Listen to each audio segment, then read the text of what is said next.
Yunani kuno, di tahun 340 sebelum Masehi, atau sebelum Alexander Agung menjadi raja, terpecah-pecah menjadi berbagai faksi dan kerajaan-kerajaan kecil. Sparta, Athena, Makedonia dan Thebes masing-masing saling berebut wilayah dan pengaruh di wilayah Mediterania. Belum lagi gangguan dari kaum suku Thracian yang tidak suka diperintah oleh bangsa Yunani.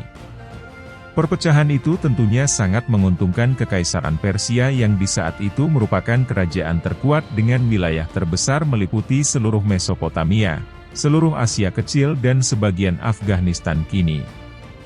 Ancaman invasi dari Kekaisaran Persia di bawah perintah Raja Darius III, terus menghantui bangsa Yunani saat itu. Di antara para kerajaan Yunani itu, yang terkuat adalah Makedonia yang pada saat itu diperintah oleh Raja Philip II yang juga merupakan ayah dari Alexander.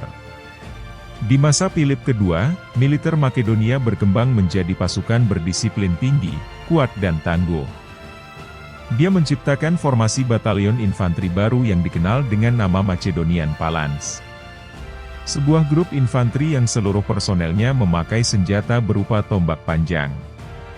Kelak infanteri ini menjadi salah satu kunci sukses Alexander dalam kampanyenya. Raja Philip sendiri mempunyai cita-cita menaklukkan kerajaan Persia demi membalas invasi Raja Xerxes ke-1 yang hampir melumat seluruh kerajaan Yunani. Demi mencapai tujuan tersebut pertama-tama dia harus menyatukan seluruh Yunani karena menyadari sumber dayanya sendiri tidak cukup untuk mencapai tujuannya itu. Di tahun 338 sebelum Masehi, setelah melalui konflik dan perang berkepanjangan antar sesama bangsa Yunani, Raja Philip II dinobatkan sebagai pemimpin militer Liga Korintus. Sebuah liga yang merupakan gabungan kerajaan-kerajaan Yunani dengan satu misi, yaitu menyiapkan invasi penuh ke Asia Kecil melawan Kekaisaran Persia.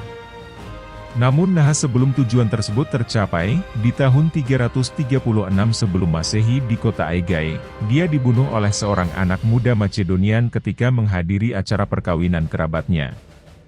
Motif pembunuhan itu sendiri masih menjadi perdebatan di kalangan sejarawan hingga kini. Ada pendapat yang menyatakan pembunuhan itu diinisiasi oleh ibu Alexander Agung demi memuluskan jalan anaknya. Namun filsuf Aristoteles sang guru Alexander tidak mendukung pendapat tersebut. Sepeninggal Raja Philip II, Alexander naik tahta pada usia 20 tahun, di tahun yang sama tanpa hambatan. Dia didukung penuh oleh para jenderal militer ayahnya, mengingat Alexander sendiri sebenarnya telah bertempur beberapa kali bersama Raja Philip, menghadapi pemberontakan Thracia, dan melawan kerajaan Yunani lainnya. Berita kematian Raja Philip II menyebar dengan cepat dan menyebabkan pemberontakan suku Thracian di utara Makedonia, disertai penolakan Thebes dan Athens tunduk ke Makedonia. Permulaan tahun 335 sebelum Masehi, Alexander dengan membawa 12.000 pasukan infanteri Phalanx, 8.000 infanteri ringan dan 3.000 kavaleri, berbaris memasuki Thracia untuk memadamkan pemberontakan di sana. Di pegunungan Haemus, pasukannya bertemu dan bertempur dengan pasukan Thracia dari suku Tribali. Pasukan Tribali kalah, lalu kabur ke arah timur menuju Sungai Danube. Alexander dan pasukannya maju menyisir Sungai Danube, dan mendapati kota pemukiman Thracia dari suku Getai, berkekuatan 14.000 prajurit dan gabungan pasukan Tribali. Pertempuran pecah di sana. Setelah beberapa hari bertempur, pasukan Getai dan Tribali menyerah, lalu kabur meninggalkan kota mereka. Keberhasilan Alexander menguasai kota, sekaligus juga memadamkan pemberontakan, dan menjadikan dirinya sebagai penguasa absolut di Thracia. Setelah menaklukkan Thracia, Alexander mengalihkan pandangan ke Thebes dan Athena yang menantang hegemoninya. Masih di tahun yang sama 335 sebelum Masehi, ia dan pasukannya bergerak ke selatan melalui wilayah Thesali yang menyatakan tunduk kepada Alexander dan menyerahkan seluruh pasukannya ke bawah komando Alexander. Menyadari pasukan Alexander telah mendekati kota Thebes, para Thebans membentengi dan memperkuat pertahanan di luar tembok kota dengan pagar kayu runcing palisades, lalu mengevakuasi penduduk wanita dan anak-anak ke dalam kuil dan bersiap untuk konfrontasi total. Athena sebagai sekutu Thebes tidak mau mengirim pasukan, hanya membantu dengan mengirim senjata dan logistik. Demikian juga dengan Sparta yang mengirim pasukan tetapi tidak bergabung dengan para Thebans, hanya menunggu melihat situasi dari kota terdekat Korintus. Merasa ditinggalkan, Thebes memutuskan untuk bertempur hingga akhir. Pasukan Alexander mengepung kota, lalu mengirim persyaratan ringan untuk menyerah yaitu hanya menyerahkan pemimpin pembangkang. Namun Thebes menolak. Alexander lalu memecah 3 pasukannya, yang pertama menyerang pagar Palisades dan tembok kota, yang kedua bersiap melawan infanteri Thebes dan yang ketiga sebagai cadangan menanti situasi menguntungkan. Setelah beberapa hari tembok kota berhasil dibobol dan dimasuki pasukan Alexander. Tentara Thebes mundur ke dalam kota tetapi tidak memakan waktu lama, akhirnya menyerah. Alexander yang merasa sangat gusar oleh pemberontakan Thebes, memerintahkan meratakan dan membumi hanguskan seluruh bangunan kota. Pasukan Thebes yang tersisa dieksekusi, lalu para penduduk wanita dan anak-anak yang tersisa semuanya dijual sebagai budak. Kebrutalan ini menggetarkan seluruh Yunani, membuat Athena bertekuk lutut dan mengirim pernyataan tunduk setia kepada Alexander. Setelah menerima pernyataan Athena, Alexander lalu mengultimatum Sparta yang dijawab dengan pernyataan tunduk dan setia. Setelah menaklukkan seluruh Yunani ke bawah perintahnya, akhirnya tibalah saat untuk menuntaskan dendam 150 tahun lampau. Yaitu, menaklukkan Kekaisaran Agung Persia. Awal tahun 334 sebelum Masehi, persiapan invasi telah final. Alexander memobilisasi 48.100 prajurit dan 6.100 kavaleri. Selain dari Makedonia, Sparta dan Athens turut mengirim pasukan, ditambah pasukan dari wilayah pendudukan Tracia dan Iliria. Semuanya itu masih ditemani lagi dengan para seniman, arsitek, sejarawan, pekerja hingga pendeta. Di musim semi tahun 334, Alexander dan pasukannya melintasi Laut Dardaneles atau Selat Çanakkale menurut Turki sekarang. Di zaman Yunani kuno laut ini bernama Laut Hellespont dalam bahasa Yunani, adalah perairan sempit yang membelah bagian Eropa dan Asia Kecil. Setelah mengunjungi kota kuno Ilium atau Troy, pertempuran pertama Alexander dan Achaemenid Persia pecah di wilayah sekitar Sungai Granicus. Pasukan Persia dipimpin oleh satrap atau pejabat setingkat gubernur di daerah kekuasaan Persia setempat, bernama Arsites. Dibantu dengan tentara bayaran Yunani dipimpin oleh Kapten Memnon yang berasal dari Rhodes Yunani. Raja Darius merasa tidak perlu terjun langsung di pertempuran tersebut, beranggapan, Alexander tidak berpengalaman dan fakta bahwa pasukan Persia unggul dalam jumlah. Perkiraan pasukan Alexander sekitar 40.000 dan pasukan Persia 50.000 yang terlibat dalam pertempuran ini. Alexander yang memimpin langsung, memulai pertempuran bersama dengan 2.000 elit kavalerinya, menyeberangi Sungai Granicus. Pasukan Persia kemudian menyebar lalu mengepung Alexander dan elit kavalerinya. Situasi sangat tidak menguntungkan Alexander, tentara Persia nyaris berhasil membunuhnya. Palans tengah pimpinan Cleitus the Black, bergegas menyeberangi sungai menyelamatkan Alexander, disusul dengan Palans Makedonia lainnya. Infanteri Palans berhasil menahan kepungan, lalu berbalik maju mendesak mundur pasukan Persia. Kavaleri Makedonia sisi kiri dan kanan menyerang dari arah belakang, membuat kacau dan panik sisi kiri kanan pasukan Persia. Melihat situasi berbalik dan kacau, Arsites kabur, diikuti oleh sebagian besar pasukannya disusul kemudian dengan Kapten Memnon. Pasukan Alexander menewaskan 5.000 tentara Persia dan menawan 2.000 tentara bayaran Yunani, di pihaknya 400 tentara tewas dan 2.000 terluka. Tentara bayaran Yunani yang ditawan, kemudian dikirim ke Makedonia sebagai budak, dan dicap sebagai pengkhianat. Kemenangan di pertempuran Granicus mempermudah penaklukan Alexander di kawasan barat Asia Kecil. Banyak kota-kota kecil yang secara sukarela menyerah dan membuka gerbang mereka, termasuk kota provinsi Persia sebelumnya, Sardis. Berbeda dengan kondisi di Makedonia dan Yunani, di sini Alexander justru menerapkan sistem demokrasi ke kota-kota yang berhasil dikuasainya. Melanjutkan penaklukannya melalui pesisir selatan, pasukannya mengepung dan merebut kota kuno Miletus yang dikuasai pasukan Persia.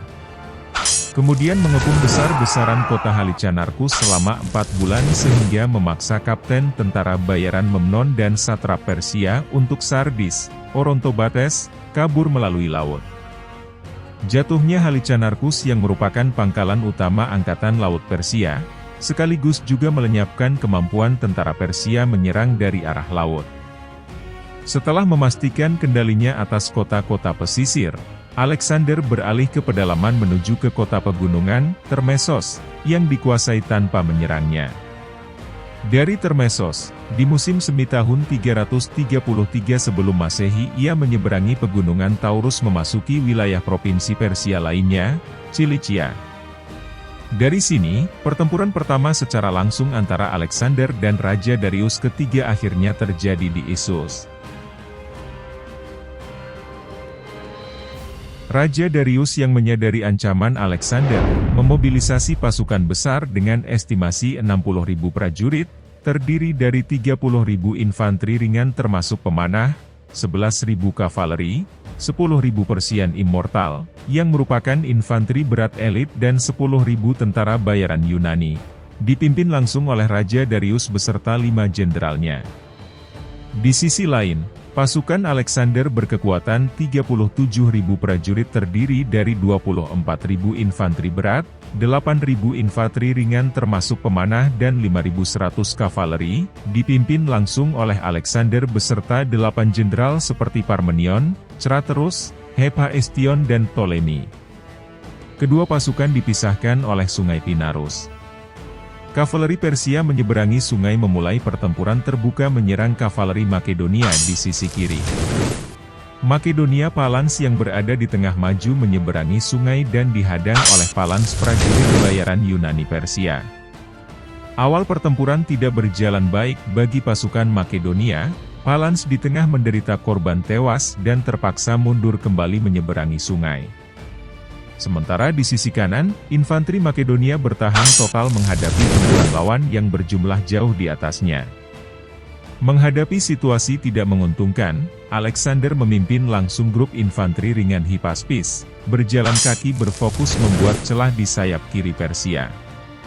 Setelah sayap kiri berlubang, elit kavaleri Alexander menerobos dengan cepat melalui celah tersebut, lalu fokus mengejar Raja Darius yang dikelilingi para Persian Immortal melalui belakang.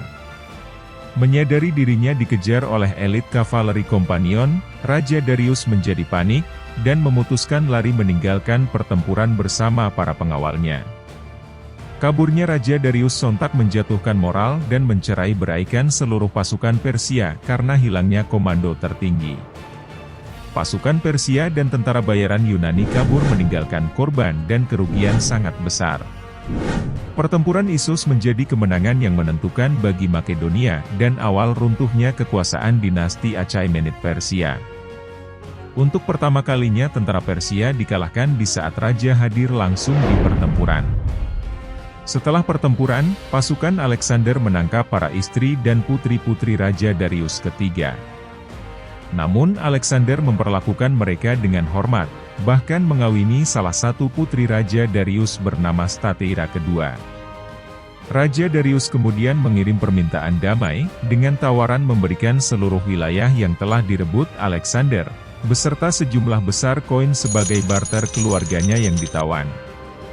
Tetapi Alexander dengan angkuh menolak, mengatakan bahwa dia telah menjadi Raja Asia, sehingga hanya dia yang berhak menentukan apa yang hendak dibagi sesuai keinginannya. Usai pertempuran Issus, Alexander dan pasukannya melanjutkan kampanye ke arah Syria dan Mesir. Tahun 332 sebelum Masehi, pasukannya dipaksa mengepung kota Tirus selama berbulan-bulan, imbas dari kuatnya pertahanan dan perlawanan kota tersebut. Setelah berhasil menaklukkan kota, Alexander tanpa segan memerintahkan eksekusi seluruh pria dan menjadikan wanita serta anak-anak sebagai budak. Seperti halnya Thebes, penaklukan Tirus membuat sebagian besar kota-kota sepanjang arah ke Mesir tunduk secara sukarela terkecuali Gaza. Kota Gaza melakukan perlawanan sehingga membutuhkan usaha ekstra untuk menaklukkannya. Seperti Tirus, pembantaian terjadi disertai perbudakan wanita dan anak-anak. Setelah Gaza, Alexander praktis tidak menemui perlawanan lagi dalam kampanyenya ke Mesir. Di Mesir ia disambut sukacita, dan dielulukan sebagai pembebas Mesir dari cengkraman dinasti Achaemenid Persia.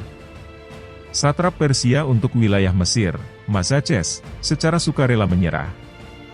Alexander kemudian merestorasi kembali seluruh kuil-kuil Mesir yang dipinggirkan oleh bangsa Persia dan membuat monumen-monumen baru untuk dewa-dewi Mesir. Setelah membuat upacara pengorbanan untuk para dewa di Memphis, dia dinobatkan sebagai putra dewa Amun di Orakel Siwa. Selama di Mesir, masih di tahun 332 sebelum Masehi, Alexander mendirikan kota bersejarah Alexandria di pesisir pantai Mediterania Mesir. Setelah kematiannya, kota ini menjadi pusat pemerintahan di bawah Ptolemy, salah seorang jenderal Alexander. Menurut legenda, jasad Alexander dibawa oleh Ptolemy ke Alexandria lalu dibalsem dan dimakamkan seperti layaknya seorang Firaun. Tuntas di Mesir, Alexander memfokuskan kembali perhatiannya ke Raja Darius.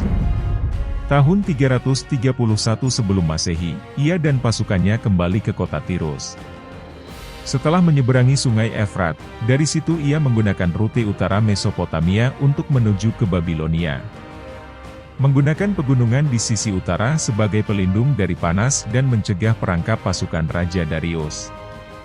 Raja Darius yang telah mengetahui pergerakan Alexander setelah keluar dari Mesir, sedari awal telah memobilisasi pasukan yang sangat besar dengan estimasi sekitar 120.000 total prajurit. Ia mengumpulkan seluruh pasukannya di Gaugamela, sebuah desa di tepi sungai Bumodus yang menurut perkiraan sejarawan adalah kota Erbil di Irak sekarang. Pemilihan tempat tersebut didasarkan pada kondisi tanah yang rata dan luas, berkaca dari pengalaman pertempuran Issus, di mana Raja Darius merasa tidak dapat memaksimalkan keunggulan jumlah, disebabkan wilayah pertempuran yang sempit. Gaugamela sendiri berada di antara posisi pasukan Alexander dan kota Babilonia tujuannya.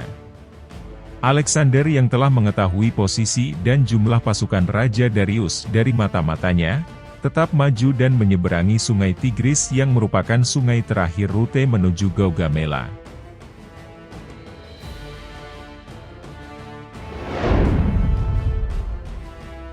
Pasukan Persia terdiri dari 40.000 infanteri, 40.000 kavaleri, 10.000 Persian Immortal, 10.000 tentara bayaran Yunani, 10.000 kavaleri Baktrian dan tambahan senjata baru yaitu kereta perang yang dilengkapi bilah pisau di kanan kirinya berjumlah 200 unit. Jumlah pasukan Alexander saat itu sekitar 50.000 prajurit terdiri dari 31.000 infanteri berat, 9.000 infanteri ringan dan 7.000 kavaleri, yang mana sangat jauh kalah jumlah dari lawannya. Walaupun unggul jumlah, namun prajurit Raja Darius sebagian besar memiliki kualitas lebih rendah dari pasukan Alexander. Pasukan Persia membentuk formasi garis panjang hingga lebih 1 km dengan Raja Darius berada di tengah sebagai sentralnya, dengan kereta perang ditempatkan di depan barisan. Infanteri Phalanx Makedonia menyerang maju ke tengah, diapit kavaleri pimpinan Parmenion di sisi kiri, Alexander sendiri berada di kanan bersama elit kavalerinya. Kavaleri kanan Makedonia lalu mencoba menarik sejauh mungkin kavaleri sisi kiri Persia untuk mengejar dengan tujuan membuka celah. Sisi kiri Makedonia menghadapi tekanan hebat dari kavaleri dan infanteri Persia yang menang telak jumlah, sehingga hanya bisa bertahan. Demikian halnya Phalanx di tengah yang bertahan total menghadapi kereta perang dan Phalanx tentara bayaran Yunani. Alexander lalu membuat strategi formasi serangan segitiga melalui sisi kanan, menggunakan infanteri ringan dan elit kavaleri kompanion dipimpin langsung olehnya, untuk membelah formasi kiri pasukan Persia. Infanteri Phalanx yang bertahan total di tengah, melindungi formasi Alexander dari usaha pasukan Persia untuk mendekatinya. Serangan segitiga tersebut berhasil menciptakan gap di kiri formasi Persia. Alexander bersama dengan kompanion elit kavaleri menerobos gap dan mendekati Raja Darius yang dilindungi Persian Immortal. Mirip seperti kejadian di pertempuran Issus, mengetahui sisi kirinya terbuka, Raja Darius lagi-lagi panik dan lari meninggalkan pertempuran bersama pengawalnya. Meninggalkan keuntungan yang telah diraih di sisi kanan Persia, yang berhasil mendesak maju sisi kiri Makedonia. Alexander yang mencoba mengejar, membatalkan niatnya demi membantu Permion di sisi kiri yang terdesak hebat. Mengetahui rajanya telah pergi, pasukan Persia merasa putus asa dan mulai kabur meninggalkan pertempuran terbagi dua ke arah timur dan barat.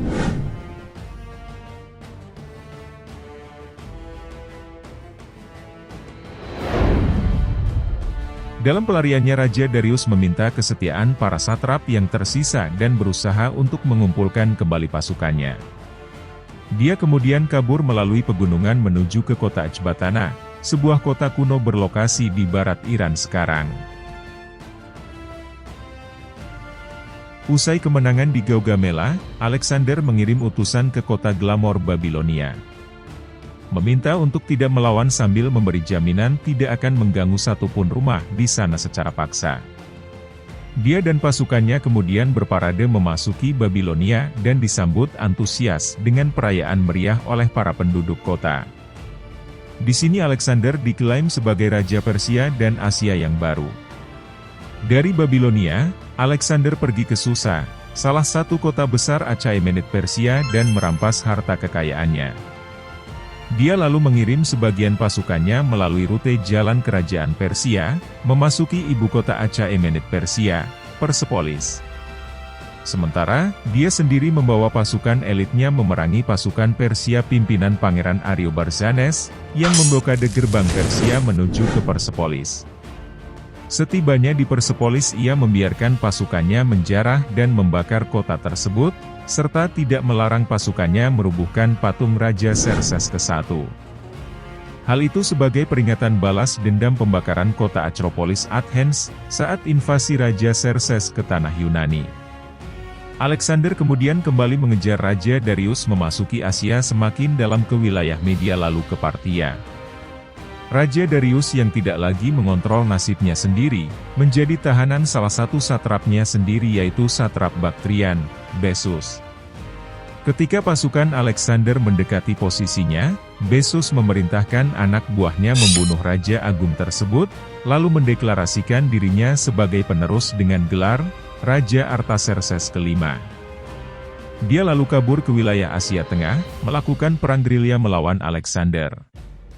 Mendapati kematian tragis Raja Darius, Alexander merasa sangat sedih. Dia menganggap Raja Persia tersebut sebagai musuh yang terhormat. Alexander lalu memakamkan Raja Darius di Persepolis di samping makam para pendahulunya, dengan upacara pemakaman megah secara resmi.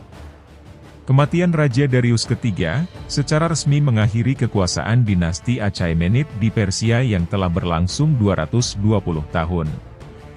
Namun, Alexander sendiri tidak merombak struktur pemerintahan di Persia setelah menaklukkannya. Dia tetap menempatkan para satrap yang tunduk kepadanya di posisinya sekarang. Hal ini membuat Alexander digelari sebagai Raja Achaemenid terakhir, penerus Raja Darius menurut berbagai sejarawan. Alexander memandang Bessus sebagai perampas kekuasaan, dan bersiap melakukan pengejaran melawannya. Kampanye yang awalnya untuk mengejar Bessus, kemudian berubah menjadi tur akbar ke Asia Tengah. Alexander mendirikan serangkaian kota baru yang semuanya bernama Alexandria, termasuk diantaranya kota Kandahar di Afghanistan sekarang.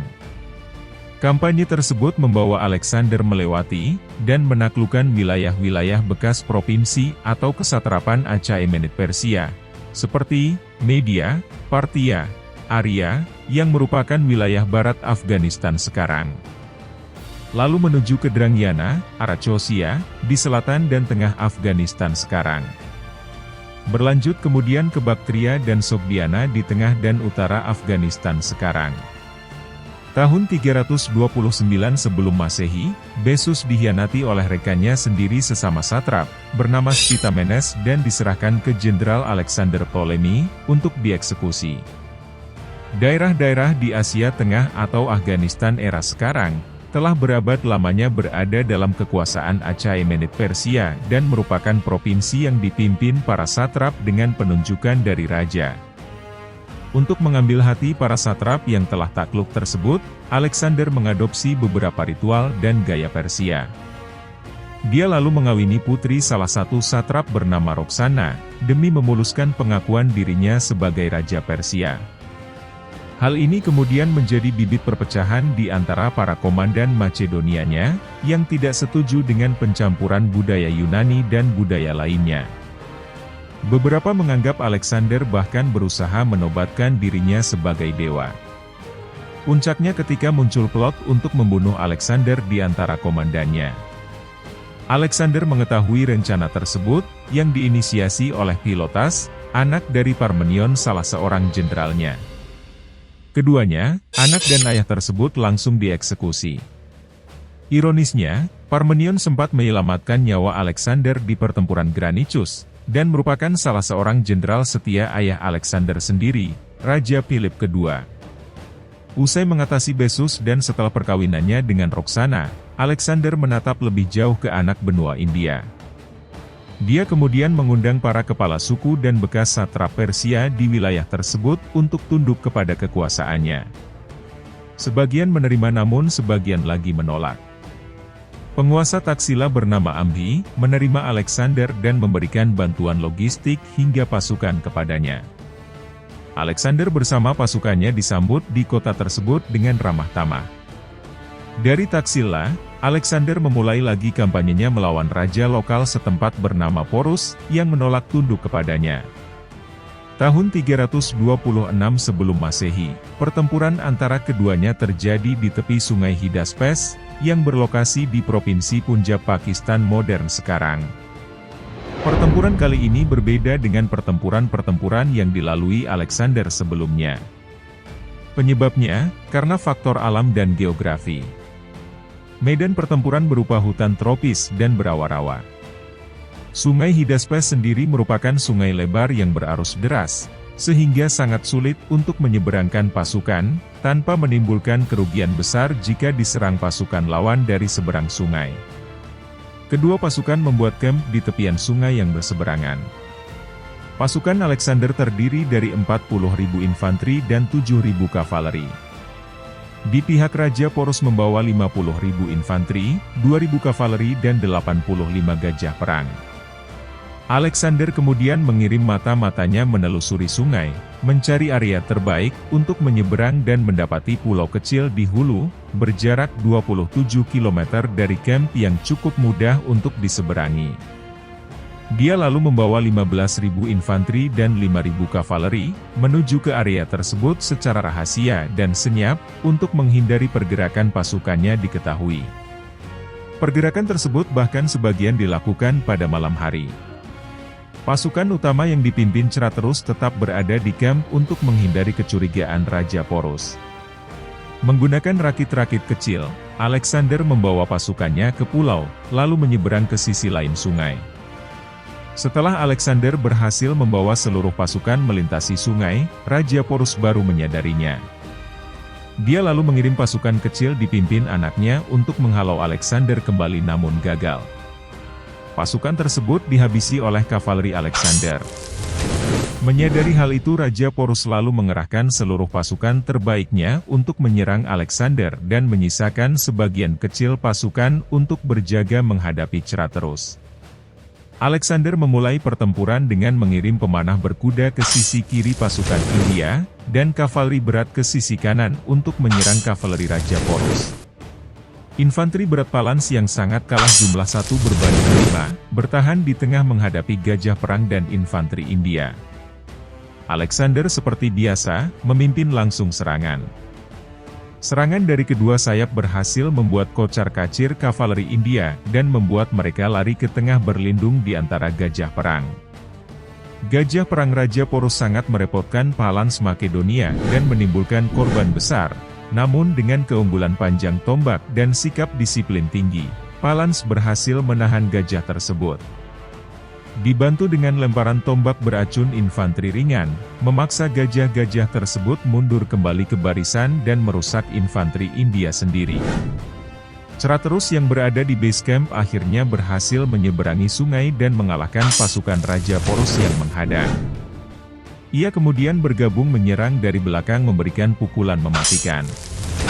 Pasukan Raja Porus panik dan kacau tercerai-berai, sebagian melarikan diri. Alexander yang menyadari bahwa Raja Porus tidak berniat menyerah, dan ingin mati di pertempuran, sangat terkesan dengannya.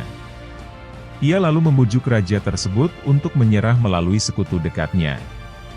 Menyadari bahwa pasukannya telah kalah dan ia sendiri merasa sangat kehausan, Raja Porus menuruti permintaan Alexander. Pertempuran Hydaspes ini merupakan pertempuran tersulit yang pernah dilakukan oleh Alexander, baik dari segi strategi, persiapan, hingga korban jiwa. Setelah pertempuran, Alexander menunjuk Porus sebagai satrap yang menjaga wilayah kekuasaan Alexander di Indus Punjab, India.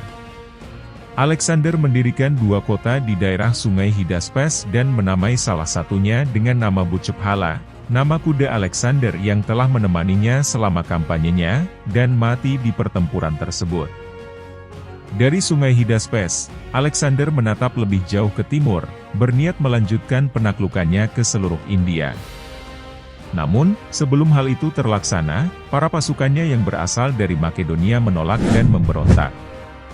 Para prajurit Makedonia yang memberontak berasumsi, pertempuran ke depannya melawan raja-raja India lain, akan lebih berat dan memakan korban lebih banyak dibanding saat melawan Achaemenid Persia. Hal itu berkaca dari pengalaman pertempuran Raja Porus yang melibatkan hewan-hewan raksasa. Alexander lalu mencoba membujuk mereka untuk berperang lebih jauh, namun para jenderalnya memohon untuk membatalkan niatnya.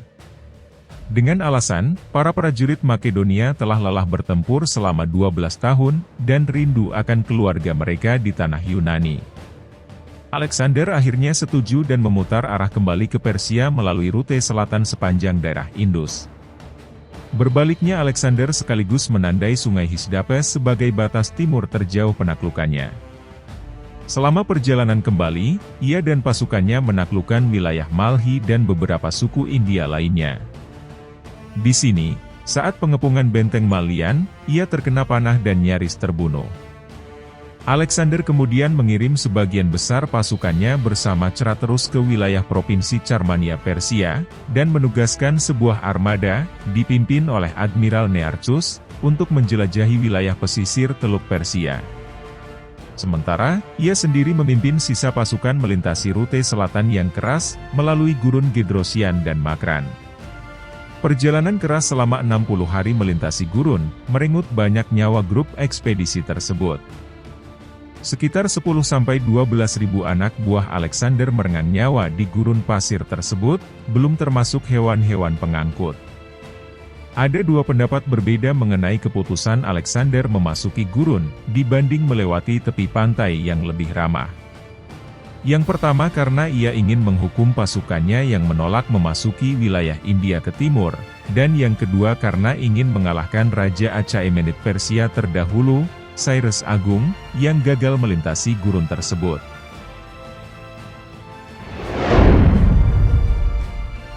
Tahun 324 sebelum Masehi, dia tiba di Susa. Sekembalinya ke Persia, Alexander mengorganisasi ulang pasukannya, yang sekarang terdiri dari pasukan Makedonia dan bekas pasukan Persia. Dia membagi-bagikan bonus ke para prajurit Makedonia dan berupaya mengasimilasi orang-orang Makedonia dan Persia.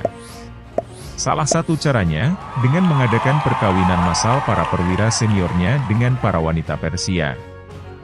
Setelah itu, Alexander pergi ke Ecbatana untuk mengambil sebagian besar harta karun Persia. Di sana, sahabat terdekatnya, Hephaestion, meninggal karena sakit atau keracunan. Kematian Hephaestion menghancurkan Alexander. Dia memerintahkan persiapan pemakaman yang mahal di Babilonia untuk sahabatnya itu, dan mengeluarkan dekrit untuk berkabung secara publik.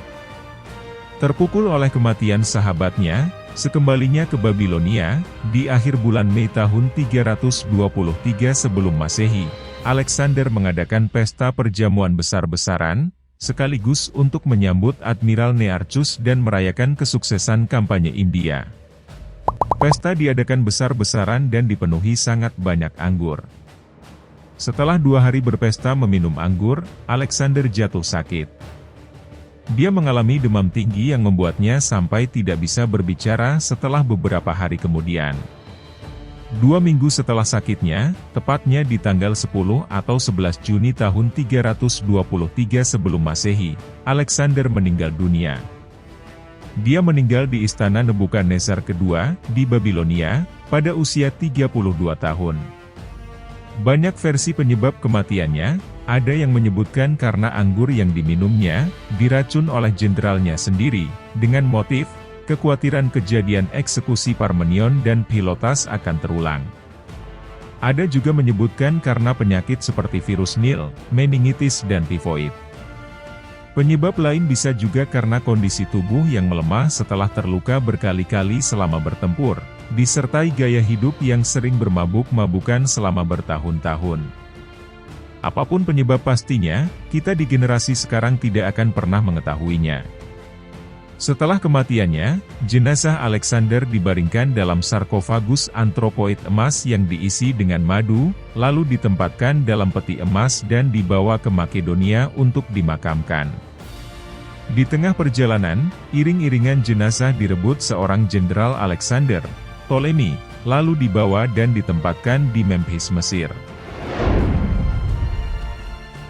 Kelak, penerus Ptolemy yaitu Ptolemy kedua, memindahkan sarkofagus Alexander ke kota Alexandria dan bertahan di sana selama ratusan tahun.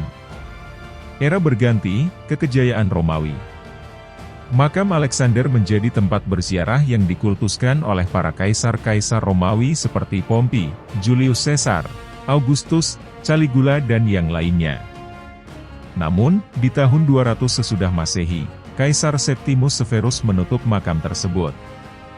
Sejak itu, keberadaan makam Alexander menjadi gelap. Penggalian situs-situs arkeologi di kota Alexandria modern sekarang, tetap berlangsung, dalam pencarian makam sang penakluk agung tersebut. Semasa hidupnya, Alexander telah menguasai dan menaklukkan wilayah seluas 5.200.000 km persegi.